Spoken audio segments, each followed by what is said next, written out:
Hello friends, எல்லாருக்கும் வணக்கம். எல்லோரும் எப்படி இருக்கீங்க? எல்லோரும் நல்லா சேஃபாக இருப்பீங்க அப்படின்னு நம்புகிறேன். இன்றைக்கி நம்ம நிக்கிஸ் கிச்சனில் நம்ம பார்க்க போகிறது நல்ல ருசியான, அதே நேரத்தில் நல்ல சத்தான சிறுகீரை பருப்பு கடையல் எப்படி பண்ணுறதுன்னு பார்க்கலாங்க. பொதுவாக நம்ம வீட்டில் கீரை கடைவோம், நம்ம எல்லாத்துக்குமே தெரிஞ்ச ரெசிபி தான். இன்றைக்கி என்னோடய ஸ்டைலில் நான் எப்படி வீட்டில் பண்ணுவேன் அப்படிங்கிறத உங்களுக்கு செஞ்சு காமிக்கலாம் அப்படின்னு நினச்சேன். இது பிகினர்ஸுக்கு ரொம்ப யூஸ்ஃபுல்லாக இருக்கும் அப்படின்னு நம்புகிறேன். ரொம்ப சத்தான இந்த பருப்பு கடையில் எப்படி பண்ணுறது, இதுக்கு தேவையான பொருட்கள் என்னென்ன அப்படிங்கிறத பார்த்துடலாம் வாங்க. முதல்ல நம்ம பருப்பை வேக வச்சுக்க போகிறோம். நான் இன்றைக்கி இந்த ஆளாக்கில் ஒரு 3/4 ஆளாக்கு அளவுக்கு துவரம் பருப்பு எடுத்துருக்கிறேன். அதை ஒரு குக்கரில் சேர்த்துக்கிறேன். தேவையான அளவுக்கு தண்ணி ஊற்றிக்கலாம். தண்ணி ஊற்றுனதுக்கப்புறம் ஒரே ஒரு நாட்டு தக்காளியை நல்லா கழுவிட்டு ஒரு 4ஆக கட் பண்ணி உள்ளே போட்டுக்கலாம். அடுத்ததாக பார்த்திங்கன்னா ஒரு 4 பல் பூண்டு, கூடவே 4 பல் சின்ன வெங்காயம், அப்புறமா ஒரு 1/2 டீஸ்பூன் அளவுக்கு சீரகம், ஒரு 1/2 டீஸ்பூன் மஞ்சத்தூள், வீட்லேயே அரைச்ச சாம்பார் பொடி காரத்துக்கு தகுந்த மாதிரி நான் 1 டீஸ்பூன் அளவுக்கு போட்டிருக்கிறேன். இது அந்த சாம்பார் வாசனையோட டேஸ்ட் ரொம்ப நல்லாயிருக்கும். அடுத்தா பார்த்திங்கன்னா கொஞ்சம் ஆயில் விட்டுட்டு மூடி போட்டுடலாம். இது ஒரு 1/2 வேக்காட்லேருந்து 3/4 பதம் அளவுக்கு அந்த பருப்பு வெந்தது அப்படின்னா சரியாக இருக்கும். அந்த அளவுக்கு வேக வச்சு எடுத்துக்கலாம். இப்போ ப்ரெஷர் ரிலீஸ் ஆகிருக்கு. ஓப்பன் பண்ணி பார்க்கலாம்.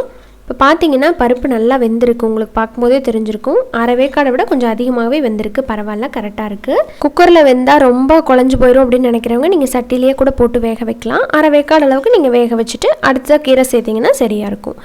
இந்த பருப்பில் எக்ஸ்ட்ரா தண்ணி இருந்ததுன்னா அதை வேறு பாத்திரத்தில் எடுத்து வச்சுட்டு பருப்பை உரமாக வச்சுருங்க. அடுத்ததாக பார்த்தீங்கன்னா இந்த மாதிரி கீரை கடையில் பண்ணுறதுக்கு ஒரு சட்டி வச்சுருக்கிறேன். அதில் ஒரு 2 கட்டு கீரை சிறுகீரையை நல்லா சுத்தம் பண்ணிவிட்டு சேர்த்துக்கோங்க.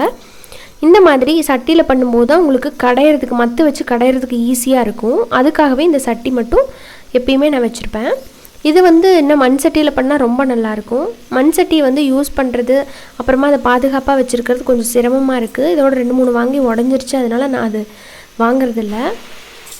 அடுத்ததாக பார்த்திங்கன்னா ஒரு தேவையான அளவுக்கு தண்ணி சேர்த்துக்கோங்க. 1லேருந்து 1.5 கப் தண்ணி அளவுக்கு போட்டிருக்கிறேன்.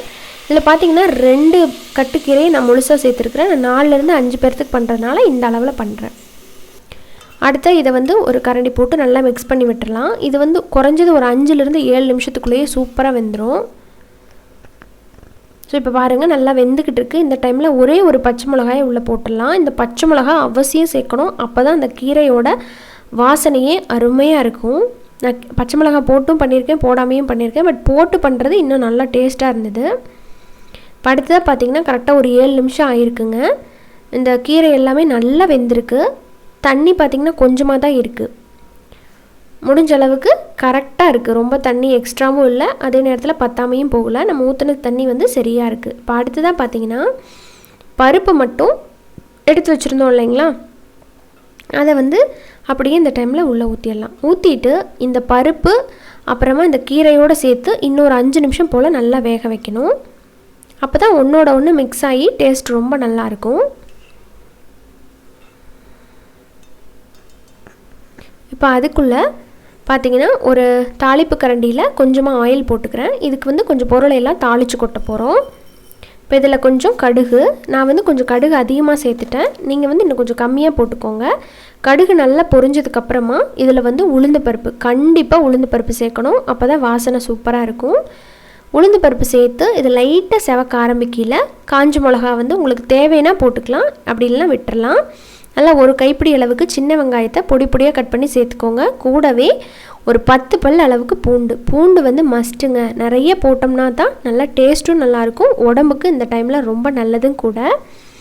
அடுத்தா இன்னொரு 1/4 டீஸ்பூன் அளவுக்கு சீரகம் இந்த டைமில் சேர்த்துட்டு இதெல்லாமே கொஞ்சம் வதக்கி விட்டுறலாம். கொஞ்சம் உப்பு போட்டிங்க அப்படின்னா டக்குன்னு வதங்கிடும். இப்போ இந்த தாளிச்சதை நம்ம எடுத்து அதில் கொட்டி அப்படியே நம்ம கடைய போகிறோம். இதில் வர மல்லி சேர்க்கலாம். பார்த்திங்கன்னா நான் சாம்பார் வாசனையோடு செய்கிறதுனால மல்லி சேர்க்கலை. நீங்கள் அந்த சாம்பார் தூள் சேர்க்கலை அப்படின்னு நினச்சிங்கன்னா பச்சை மிளகாயும் வரமிளகாயும் தேவையான அளவுக்கு போட்டுட்டு இந்த டைமில் மல்லி கொஞ்சம் போட்டுக்கோங்க, சூப்பராக இருக்கும். இப்போ அடுத்ததாக பார்த்திங்கன்னா நம்ம அந்த வதக்கினதை எடுத்து அந்த பருப்பில் கொட்டிட்டு இன்னொரு 5 நிமிஷம் அந்த கலவையோடு அந்த பூண்டெல்லாம் எனக்கு கொஞ்சம் வேகணும் இல்லைங்களா, அதுக்காக ஒரு 5 நிமிஷம் இதை கொதிக்க விட போகிறோம். இது வந்து பருப்பு போட்டு கடையிறதுனால நான் சாம்பார் பொடி போட்டு பண்ணியிருக்கிறேன். வெறும் கடையில் இன்னொரு நாள் உங்களுக்கு நான் செஞ்சு காமிக்கிறேன், அது வேறு மாதிரி பண்ணுவேன்.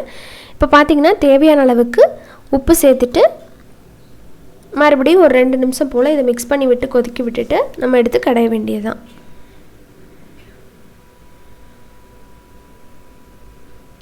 இப்போ பார்த்திங்கன்னா மத்து வச்சு நல்லா கடைஞ்சிக்கலாம்.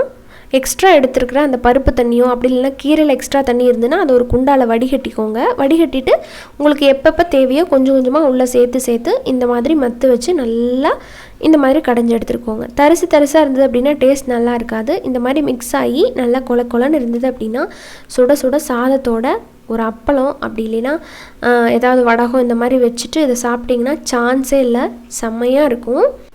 இப்போ தான் புதுசாக சமையல் செய்ய போகிறீங்க, சமையல் கற்றுட்ருக்கீங்க அப்படின்னா உங்களுக்கு பருப்பு கடையில் செய்ய தெரியலனா இந்த மெத்தடில் ஒரு தடவை செஞ்சு பாருங்கள், ரொம்ப நல்லா வரும். நான் சொன்ன மாதிரி கடுகு மட்டும் குறைச்சிட்டு நீங்கள் செஞ்சு பாருங்கள். இந்த டைமில் எல்லாருமே சத்தான உணவுகளை அதிகமாக எடுத்துக்கணும் இல்லைங்களா.